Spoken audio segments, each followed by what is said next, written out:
Hi, Emily. Welcome to Venture's Grace. Hello, thanks for having me.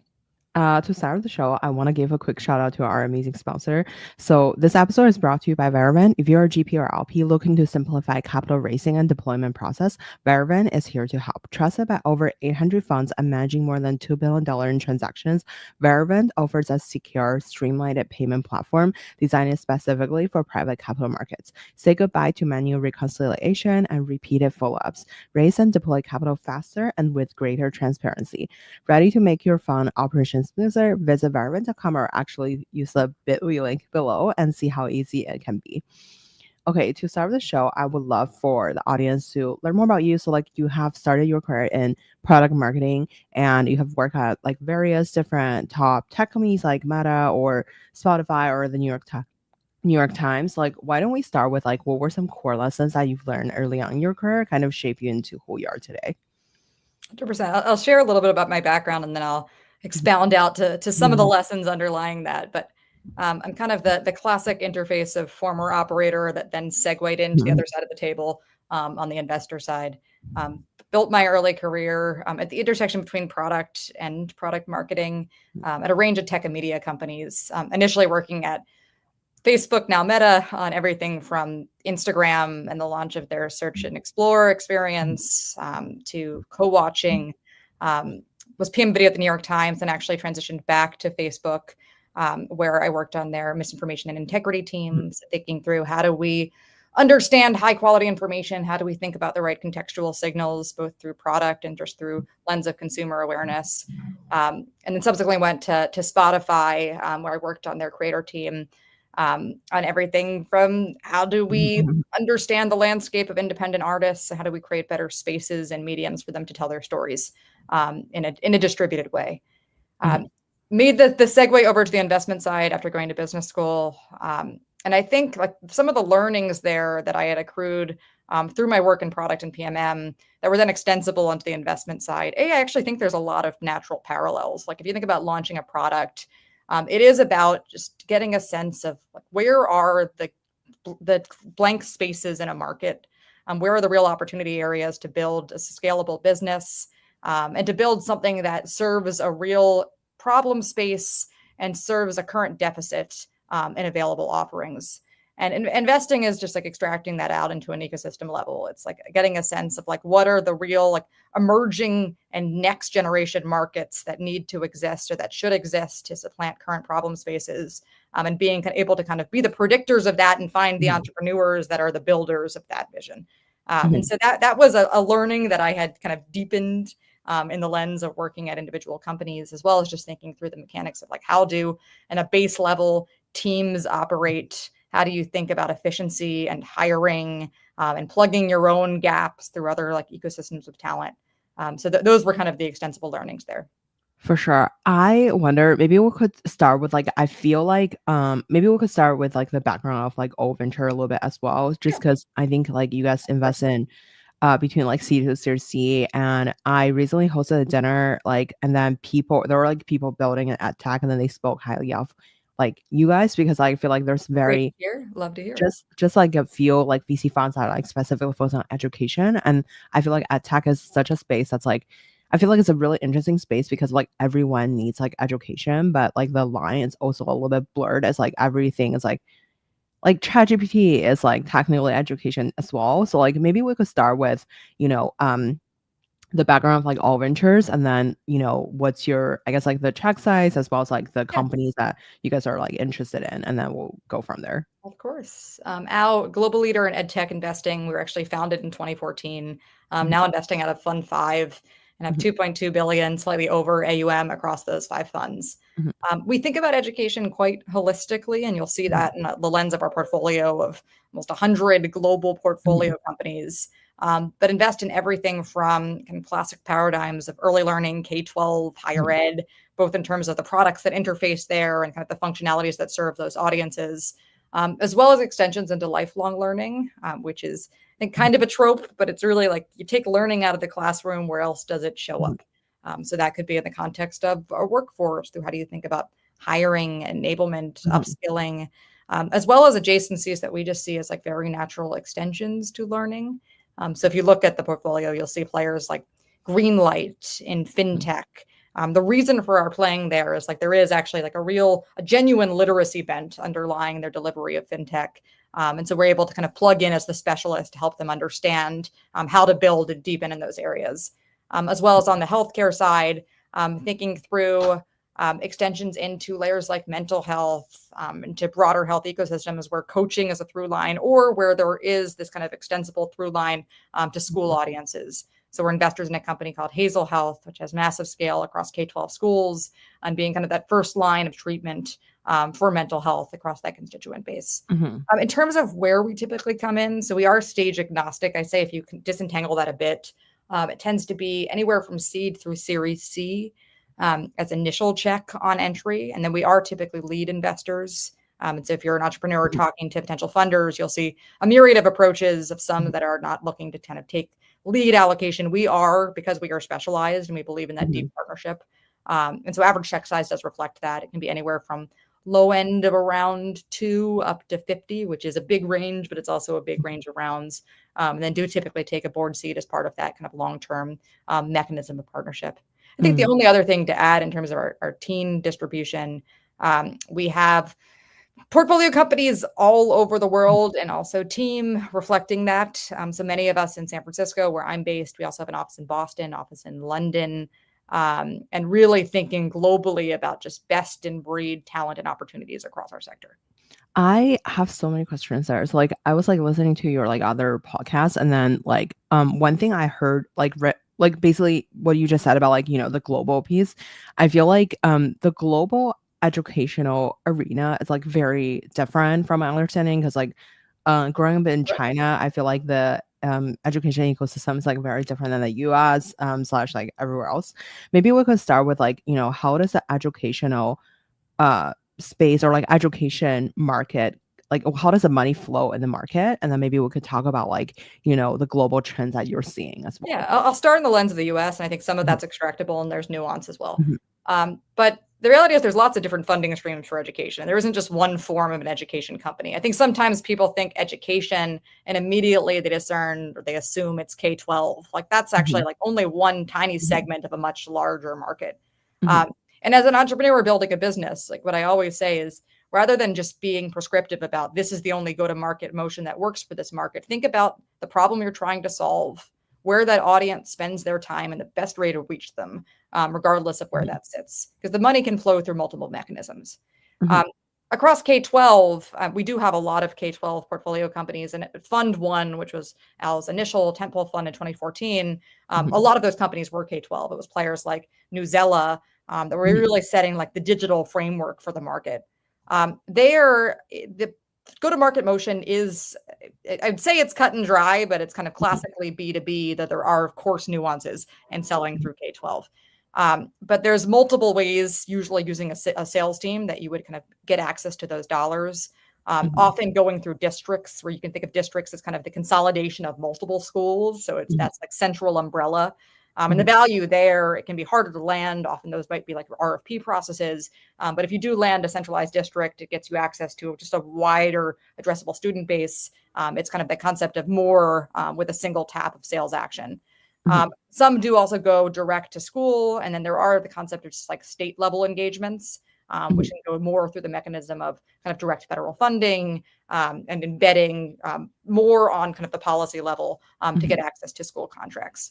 But that's really only one segment of thinking through dissemination. There are also parallels where we'll see, even in the context of schools, like Class Dojo is a good example, mhm, when it really is like it's a direct to consumer motion that also uses schools as the proliferating agent. For Class Dojo, their end buyer really is families. And there's a lot of value there because families, if you hit the right constituent base, they have more disposable income. It's actually easier to access that wallet share. mhm, But they use schools as the anchors. They actually gave their product away for free to classrooms across the US, to teachers. They gained product love. And then they had the right to ask parents for money.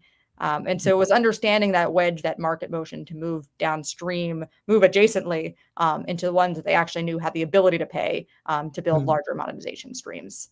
mhm, In parallel, like we're looking at companies in direct to consumer.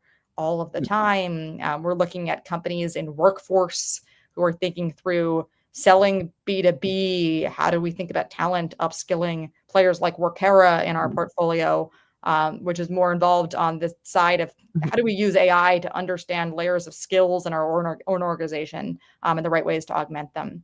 And there, it's like a more traditional, like corporate sale. You think about that market, it's the dollars and kind of process there, I think, is a little bit more intuitive, versus there is a learned motion around kind of the protective qualities of K-12 and how to create the right inroads there.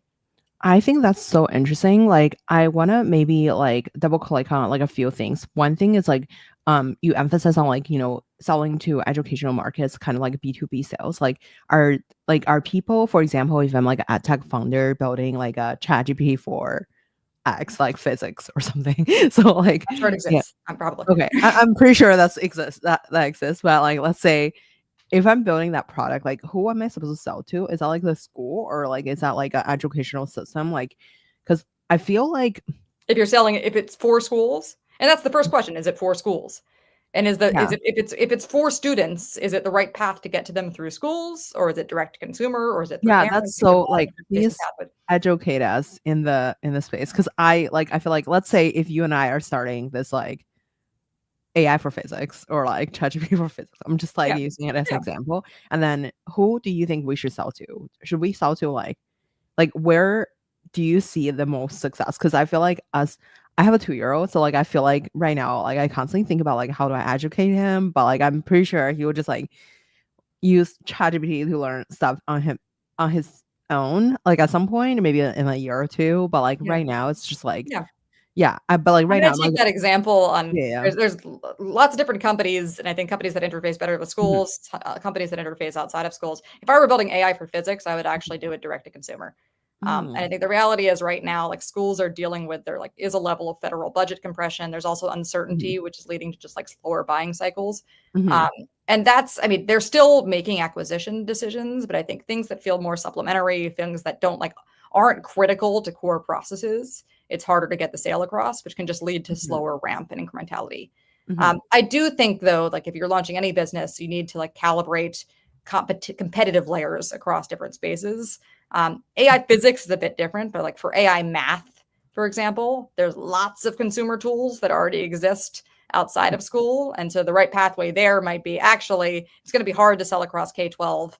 But there actually is green space here because there's not a lot of custom built solutions that are approved for school, that are usable in the classroom, and that think through those integration points. So you need to kind of suss mhm, out that dynamic a little bit.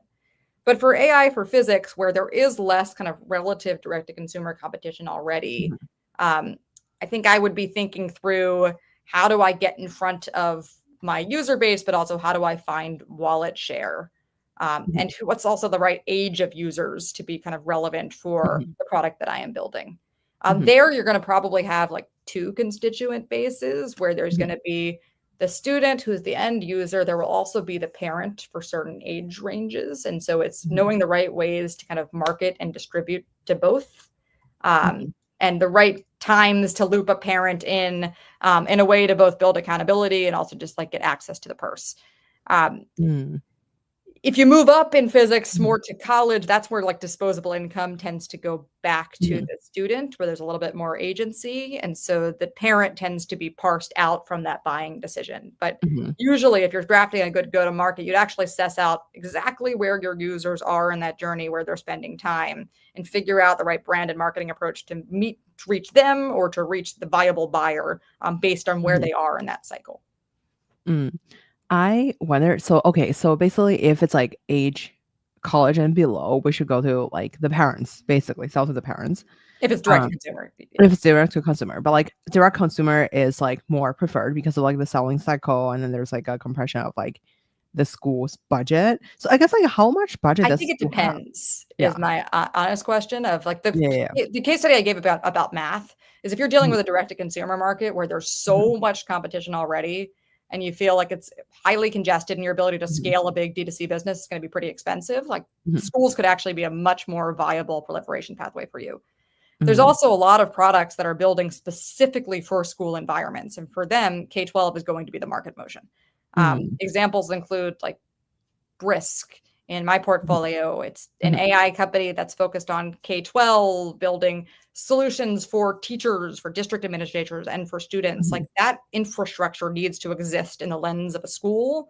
And so for them, actually owning the school and owning that pathway makes a ton of sense. But if you're Mm. just building for the student learner and it doesn't need to be wedded to the classroom in the same way, then I think you can disintermediate it and potentially move it offstream.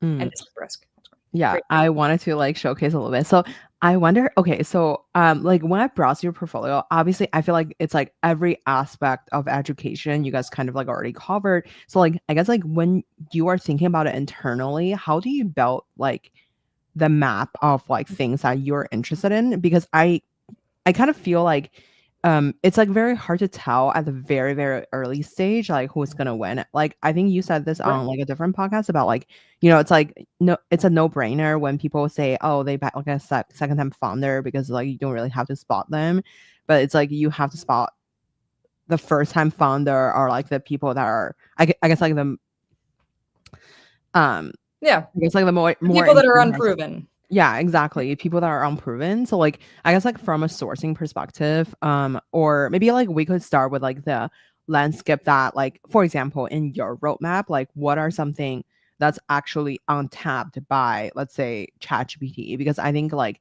80% of the stuff that you can learn online is like can be done by like Perplexity, ChatGPT. Like it's kind of like you just Google it in the past.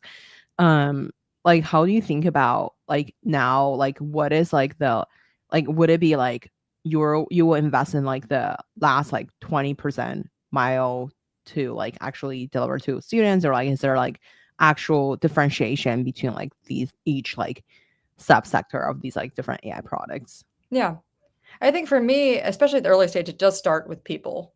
Mhm. Um, and your point is entirely correct. Of like, it's really easy to bet on the second time founder, somebody that's already launched Mhm. a unicorn valuation company. Like Mhm. that's proven. It's almost not interesting Mhm. in the sense that it's not like you're not betting on nascency. But Mhm. there are qualities that I've started to be able to discern in early founders that are good predictors, and they're predictors of a couple Mhm. of things. Well, like one, Mhm. I'm looking for. It sounds Mhm. rudimentary, but like, are you unbelievably smarter than me about the Mhm. thing you are pitching me? Or am I Mhm. learning during this conversation? And do I feel like you're hyper analytical about the Mhm. pathway to actually execute on your vision? The Mhm. second is probably, are you unbelievably hungry and somebody who's going to be Mhm. resilient in the face of a million no's? Mhm. Because they are going to come. It is called the process of operating in the world, but also especially building a business, either in Mhm. fundraising and trying to land a customer. There are going to be blockages. And the best Mhm. entrepreneurs I see at an early stage are the ones that hear the no's and find it motivating. Mhm. And that's actually hard to find. It's hard to parse out, but you can start to get a calculus of like, how does somebody respond to feedback? How do they Mhm. think? What's the resilience that they've like internalized early in the process of building? Mhm. And then the third thing I really look for on a human basis is like, it's almost this interesting interface of like deep arrogance in the areas where they know they're good, but also like an unbelievable humility in the Mhm. gaps that they have and a knowledge of like where to hire and how to hire for those gaps. And so there are examples in my own portfolio of folks that are just like, they know where they're good, but they also know Mhm. where they're bad. And they have intentionally brought on somebody where they are bad to go deep in that area and to supplant them. And that creates like really good diversified teams. So Mhm. thematic aside, like sometimes at the early Mhm. stage, that's what you're betting on. Like the Mhm. thesis is moving, the market's shifting, but it's like, Mhm. how do I bet on these humans in an ecosystem that feels so hyper competitive as just like the right ones to unlock it and unlock it at scale? And then what I'm looking for, look, you can't just pitch me a chat GPT with like, you change the logo and you're like, that's innovation. That's just Mhm. not, it's not interesting because it goes Mhm. back to like businesses should be solving a real problem, Mhm. solving a problem that's under addressed, which is I think the most salient point, and solving a problem where there's green space to really build and build differently. And so I'm not looking for functionality that feels directly overlapping with what already exists. But I think there are areas where the underlying models are not going to spend time and are not going to deepen. And that's where like real applications level services come in and build relevance. And so the example you gave about AI for physics, I can go into ChatGPT and I can ask them a physics question and it's going to pop it out. But what else does it not do? Mhm. And it goes into like also, if you're building a tutoring product, like Mhm. what is the actual experience of like learning in a classroom that would really only be enabled by somebody that really understood education? And Mhm. so it's everything from like longitudinal understanding of a conversation, building a relationship, being able to have like deeper curriculum aligned discussion around that, interface of like true multimodal images and graphical Mhm. images. If you're dealing with things like math and sciences, which I think are a little bit rudimentary right now, but will get better on OpenAI. So I am looking for the like your key differentiations and have you deepened in the right areas where OpenAI is not playing, where you really have a right to build. For me specifically, there's a couple of themes that I am currently looking for. Um, One is thinking through just like with the proliferation of AI, how does the labor force continue to evolve? And so that's both how are we upskilled? How do we think about just like relevance of skills in a landscape where AI is just changing the motion of work, as well as like what are the pools of labor that become more in demand and that actually start to deplete over time? And so spend a lot of time on the skills trades, for example, thinking through some of these like more manual industries, more vocational pathways that I actually think will be paramount as like a lot of structural automation happens. Also thinking through as a kind of a related adjacent theme, like how higher ed needs to evolve to remain relevant. How do you both like lower the cost of lower the cost of care, lower the cost of service and access to education, while also just creating just like much more relevant skilling delivered in that environment, as well as thinking through like interfaces into workforce. So things like upskilling, AI to analyze talent, AI to augment, AI to streamline access to expertise. Like all of that is untapped opportunity where models aren't going to play. I mean, they'll be able to do some of it, but not with the level of depth required to really drive the deep impacts that you would look to see from like a sustainable large business. For sure. Wow, that's like so much. I feel like I love like your systematically have like thought about it. And I wonder for like since like you mentioned about like let's say AI have to like, evolve with the labor force. So like I guess like is there like how is like the teaching industry kind of like work right now? And then obviously that's just like one segment as you mentioned, like people there's like continuous learning and everything. So Yep. like when the I guess like when a founder come pitch you, like what should they put as a TAM? So like should they put as like Five because hundred I billion dollars. No, I'm joking. yeah. No, It's I just something literally that's feel true. like yeah, literally, I mean, continuous learning, that's literally like, I mean, every day I'm like continuously learning on ChatGPT, but like what exactly like goes into like how big is the market? Like how do you think about that market? And then the other part, it's like, I guess like when you're meeting the founder, like since you guys invest in like C2 Series E, and what are some patterns that you're seeing the companies that actually make it to later stage versus like the companies that will just like die around Yeah. seed? There's and companies will die. You can have very high conviction about an early stage Mhm, founder, and that founder could be great, and the company just doesn't build legs and never works, and that's just the reality of a market, mhm, where it's hard to make these things actually work. But you asked a couple of questions there. I mean, the one is like thinking through how does teaching need to change and student preparedness? It needs to change mhm, fundamentally, and I think honestly, it's too slow to change. That's just been a historical trend. But those that don't know how to leverage AI, those that don't understand how to augment new tooling in their workforce and aren't fully adaptive are going to be mhm, innovated away from. And so I think like schools and teachers are fully responsible to ensuring that the next generation of students knows that. And that we also think through if there's going to be a contracting entry level labor force, where I do think if there mhm, is going to be contractions, it will be at the entry level. Um, mhm, what does that mean for them? How does it mean for what they're prepared for? And how do we think about productivity? And mhm, all of that needs to happen in a school environment. That doesn't become less mhm, important, that becomes 10 times more important, is my mhm, calculus. How to think about TAM? I think this also goes into like, how do you think about what product you should be building, what problem you should be solving? Like, mhm, you really interesting businesses can be built in small TAM environments. You can. However, I don't know that that necessarily equates to a venture level outcome, and that's mhm, okay for a lot of businesses. You can build wonderful lifestyle size businesses of 10 to 20 million ARR, 20 to 30 mhm, million ARR, where there's a cap on upside, but you don't raise a lot of venture capital, you don't dilute down. It actually ends up being a great income impact for you, and it's fun. It's good work. You're building a sustainable business. If you're going to operate in a venture ecosystem where there are just like expectations on incremental returns, I think you do need to be playing in a larger opportunity set. And that can be an opportunity set that builds in multiple stages. So sometimes I'll be pitched a company that, let's say it's a cybersecurity company, it's starting in K-12. Cybersecurity in K-12, maybe that's too narrow, but the vision they pitch is there's a TAM here and there's the TAM in the adjacency, and we have the right to win that adjacency being higher ed for this reason. And so you can kind of build in calculus, but that build story needs to be there for how this actually ends up being something that has well over 100 million ARR and still has incrementality, because the incrementality will matter at an exit, be it for a buyer or if there is some kind of public exit. I do think, though, what you shouldn't do as an early founder is if you come in and you just pitch a TAM that's unwieldy, like lifestyle, long-term longitudinal learning, where it just feels like it's like everybody in the world. That's not true. And I think you kind of lose credibility with a venture audience if you pitch something that doesn't feel like it's like grounded in the reality of like actual scale. And so being a bit more intentional of like actually parsing down like underlying this TAM, like how do we really think about achievable market? What's our SOM? How do we think about like what are the targets that we can sustainably build into with an operating business and pitch that? So it's a blend of like that optimism, that big picture story with just like a tangible pathway to execution that doesn't feel outsized, which is going to both build like accountability, but also going to make them excited about the upside.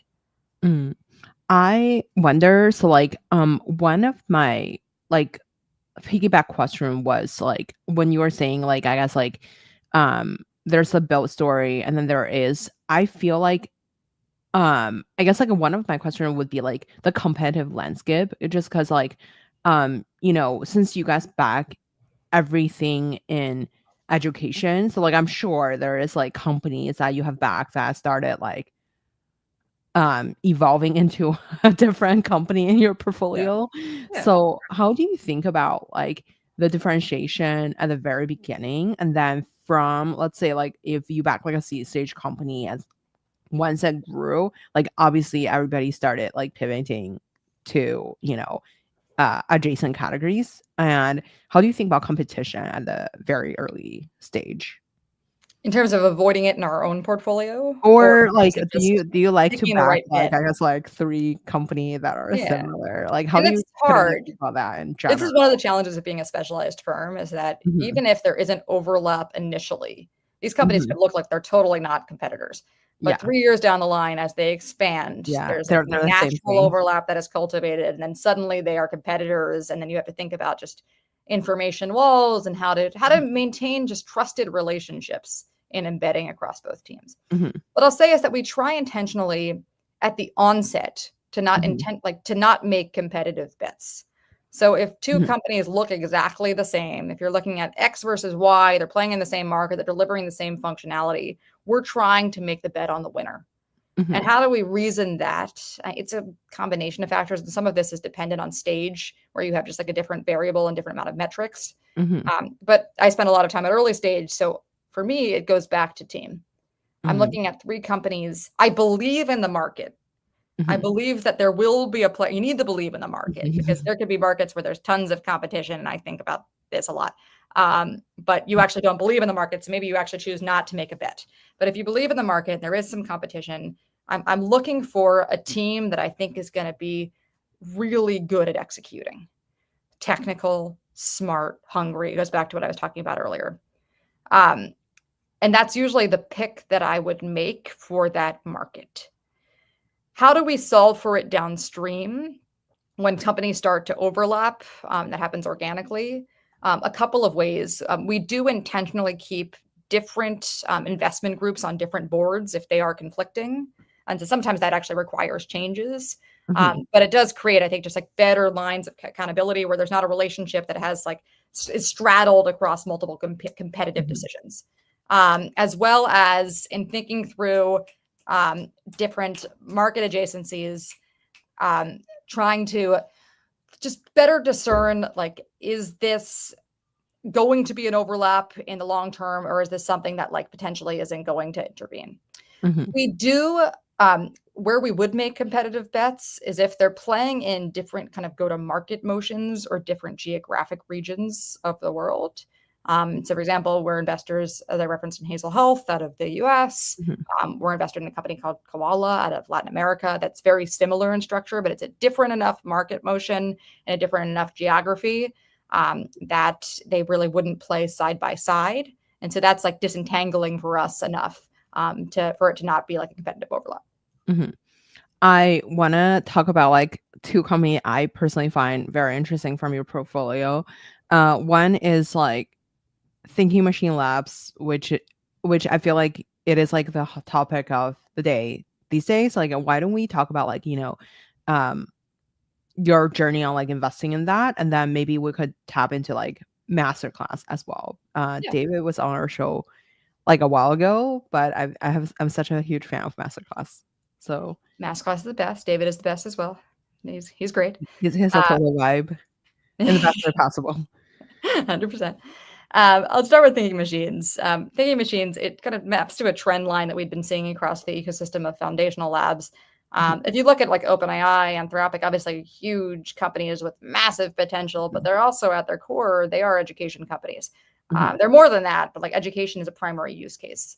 And that mhm, shows up in a couple of ways, in the ways that people are using OpenAI to actually seek information. You may have seen the announcement of like OpenAI recently launched a features a set of tools focused on studying reinforcement. That's because they saw like deep mhm, usage around that application mhm, already, and so they're actually starting to productize it, as well as from a go-to-market lens. Both OpenAI and Anthropic launching kind of scaled go-to-market teams to really embed structurally across the higher ed environment, and thinking about integration points, announcing integrations with Canvas, so thinking more of like the LMS layer as an extension point, and just having mhm, these synergies across schools.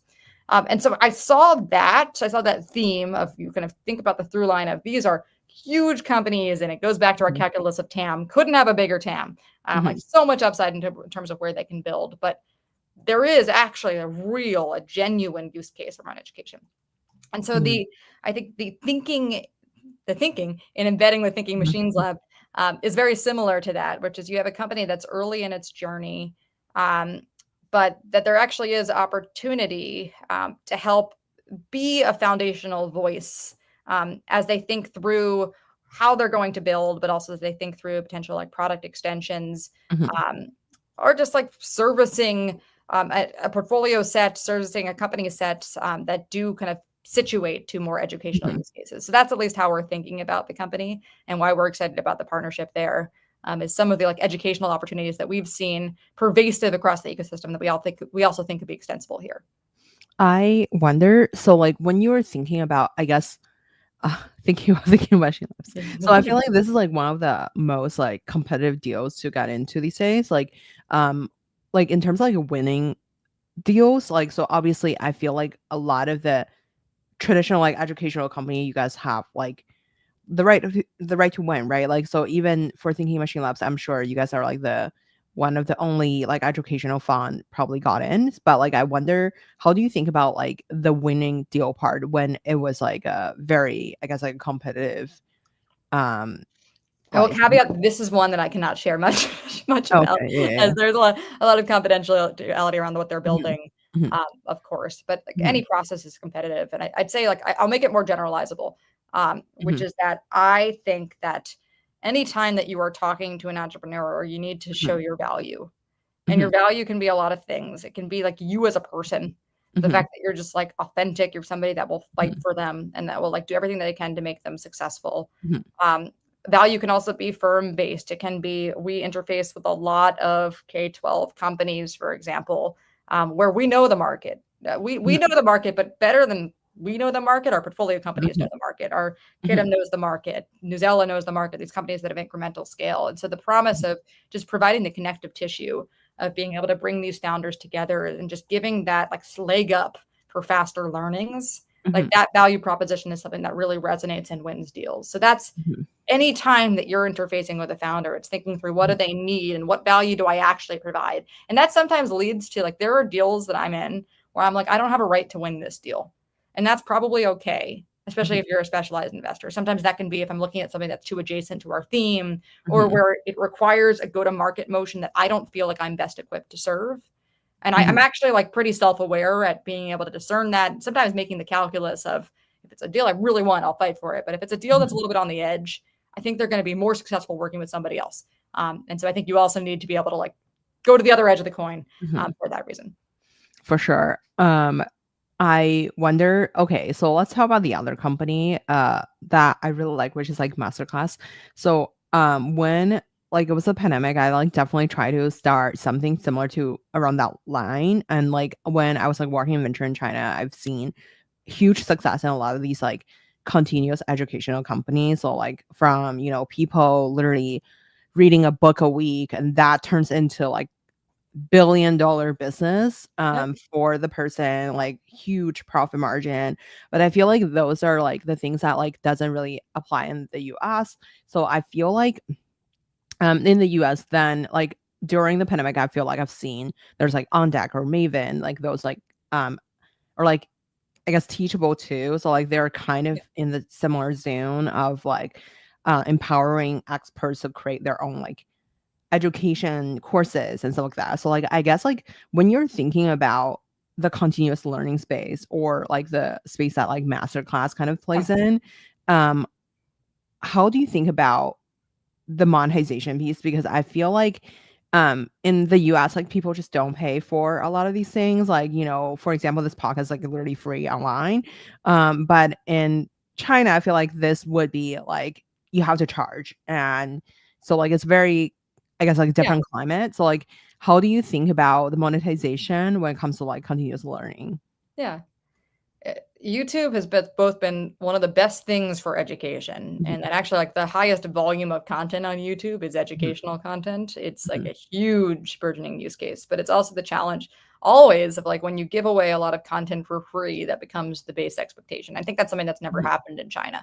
There's Mhm. always kind of been paywalls, the assumption of a pay motion, and Mhm. thus like the consumer appetite towards free didn't shift in a way that actually precluded them from being able to pay for these types of products. Mhm. I think there's been a counterweight to that that's happened recently, and it's more Mhm. focused on really premium experiences, things that feel exclusive, and things that have kind of that deepened functionality versus like pretty high level generalizable experience I get through a surface like YouTube or TikTok, which also has a lot of education content. Mhm. And that's where Masterclass really plays. I mean, Mhm. Masterclass, they built a brand off of a couple of things, but one was Mhm. this like really high quality, predictable experience where you know you're going to come in, you're going to learn Mhm. something. The second was thinking through the importance of talent and Mhm. importance of talent in a way that's like a little bit more directed to things that feel practical. Talent talking about things you don't expect them to talk about, which is like how Mhm. they do their craft and how much that would resonate with the consumer.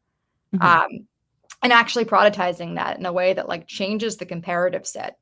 It's no Mhm. longer like masterclass versus YouTube and masterclass being the premium. It's like masterclass versus like actually taking a lecture class, which is paid for, masterclass versus like going and sitting in an auditorium to hear this person like speak. It's a window, it's an access point.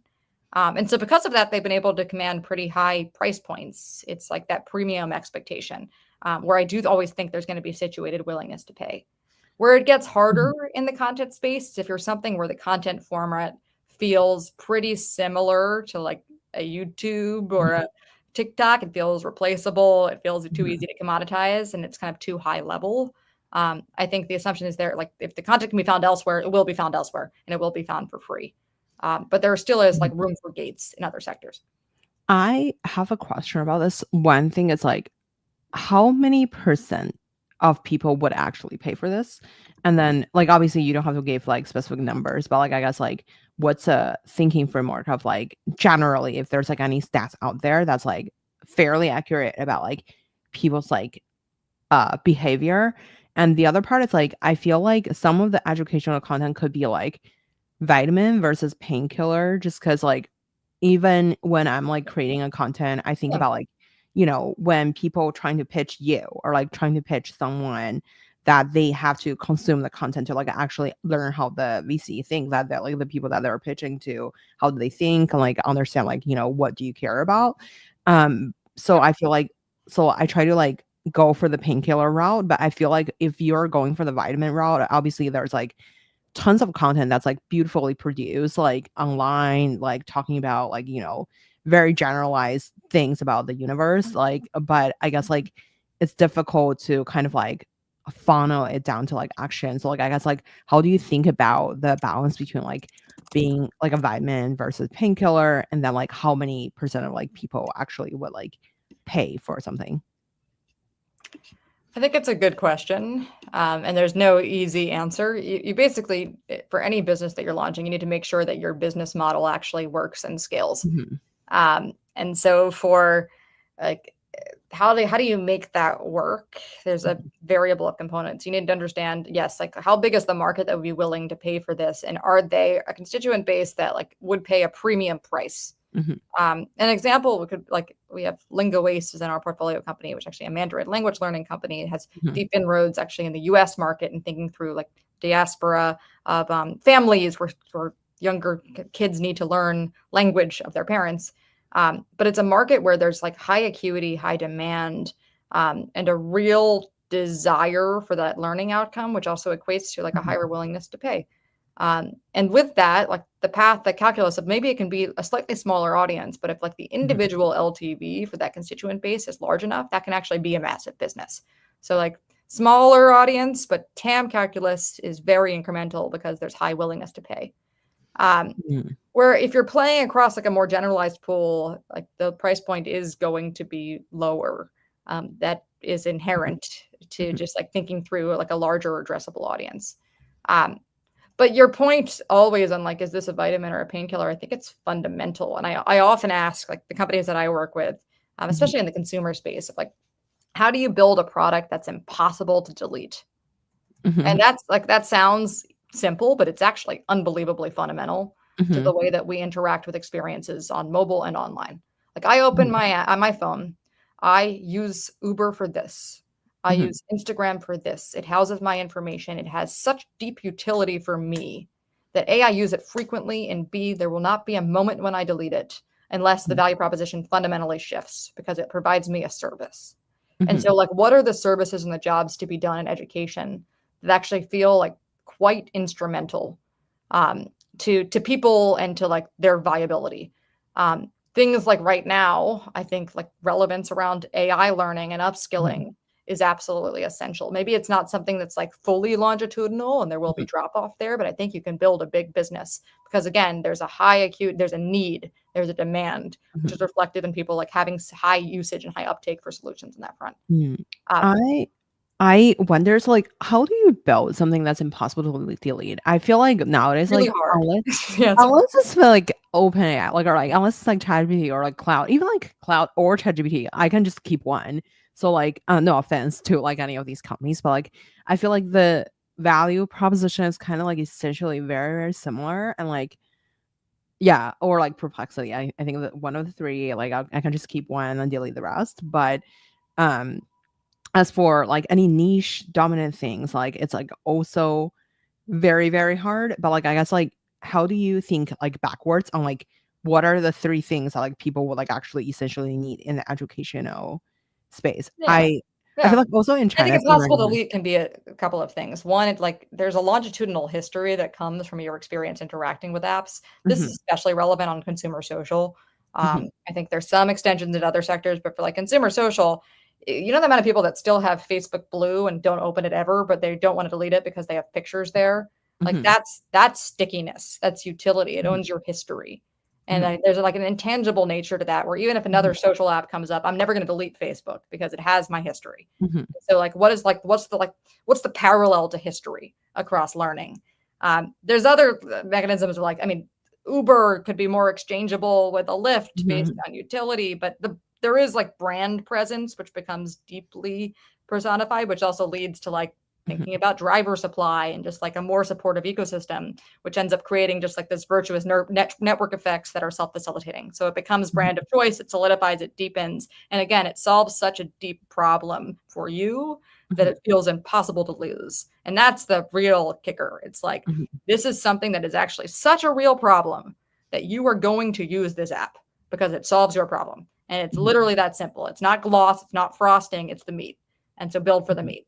How does it apply to education? I think there's a couple of things. And this goes back to, I mean, the reference about memory in the context of consumer social, that's quite relevant to learning. Where I think a problem right now for ChatGPT and some of these other interfaces that are kind of serving the role as teacher in certain formats is they don't really have like longitudinal memory. They're not fully adaptive in the way that a teacher would be if a teacher were really good. And so what I love to see is like what does a really like super powered teacher look like that's augmented by AI, where there's not a human in the loop, but it like has the same level of experience and functionality. So it's somebody that like really knows you, that's able to like cater to your deficiencies and your gaps, that like molds to you in that way. And it changes the paradigm, which has never worked, of like one teacher to 100, which is true in many markets, if not much worse.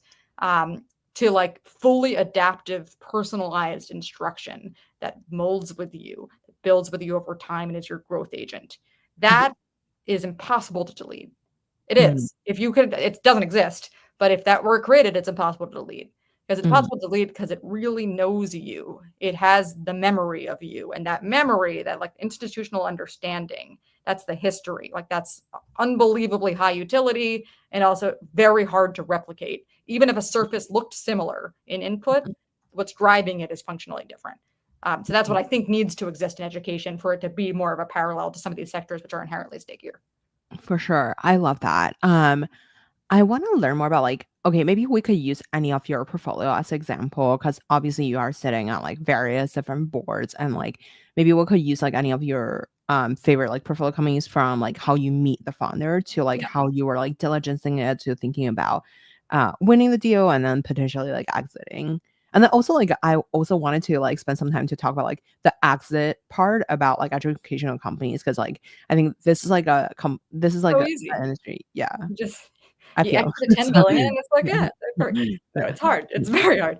And so the question specifically is about like how I met Yeah. certain founders. Let's like go with like one of the portfolio company and like walk us through your like thinking for it more, kind of like from like sourcing slash meeting the founder to like think about Yeah. diligencing and Yeah. stuff. I'll actually talk about a recent investment I did in a company called Schemata, Mhm, which is out of A16Z Speedrun. So I'd been in their accelerator. I actually met him before demo day for that accelerator. mhm, And I think what got me excited was a range of things. One, like, yes, thematically, what they're building makes a ton of sense. They're using mhm, AI to both democratize simulation creation on the asset level and to create better interactivity in a learning environment mhm, where people can actually engage with interactive renderings of objects and experiences to streamline learning, especially mhm, for kind of hardware intensive industries where they're starting with defense, mhm, where it's really hard to get that tangible instruction. mhm, So it was a combination of just like thematically, this makes a ton of sense. It's both like there are mhm, accelerating tailwinds of right now, like defense funding is increasing, especially in the lens of AI. And there is just this like new wave of functionality that you can create through digital rendering, layering on AI, that just like lowers costs and creates just like much more adaptive quality of learning. This is it. Yes, exactly. mhm, But it was that combination, because you can have a theme and you can have the wrong team for the theme. And it's what do you do with that? It's like, if you like the theme, do you find a different team, or is this a team that you mold into the theme? But here I really liked the team. Um, James, who is the CEO of this company, had the right confluence of, he's both like a really strategic, kind of logical thinker. He also came from defense. He was formerly in the military, and so he knows the market, knows it deeply.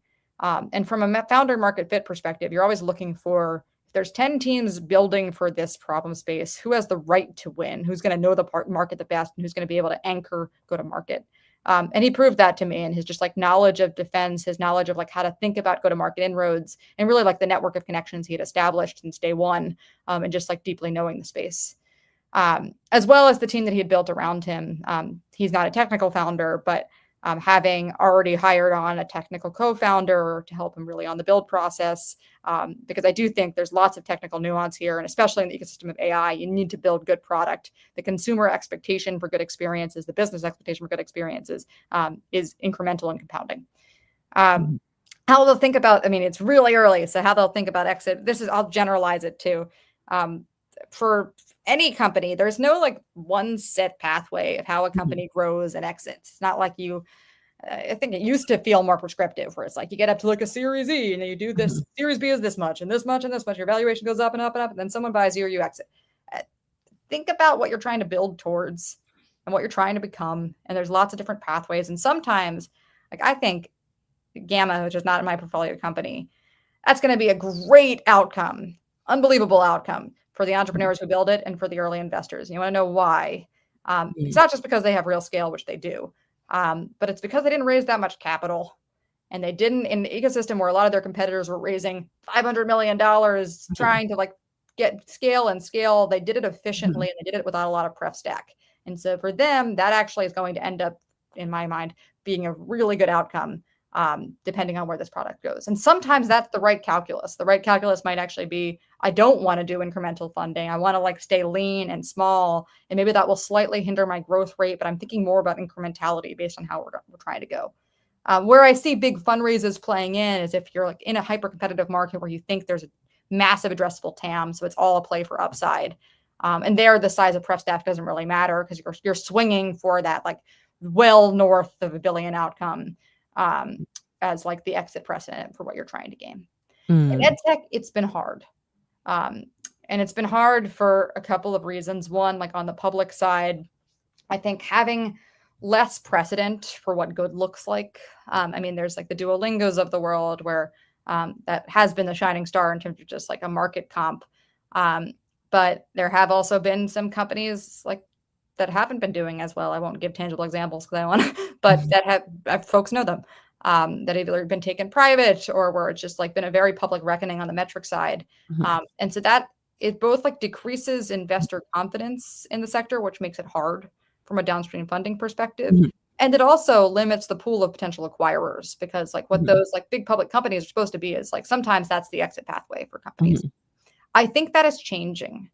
And why do I think that is changing? Because I think we're going to see a next generation of high growth education tools that are going to break past the incumbents and are thinking much like more tech forward way in a way that's AI native, and are just building better teams and better modalities. And so what gives me a lot of confidence in this market is thinking through that future state of sometimes in like a cynical market, the best companies are found. It goes back to like in 2012, it's around 2012, like the recessional environment. Some of the biggest companies today were founded in that environment, including like Airbnb. Mhm. I think the same is true for education. I think it's like a moment where there's like inherent fear because everyone Mhm. extrapolates and you see one company didn't do well and you're like, well, the market must be sullied. It's not. Because guess what?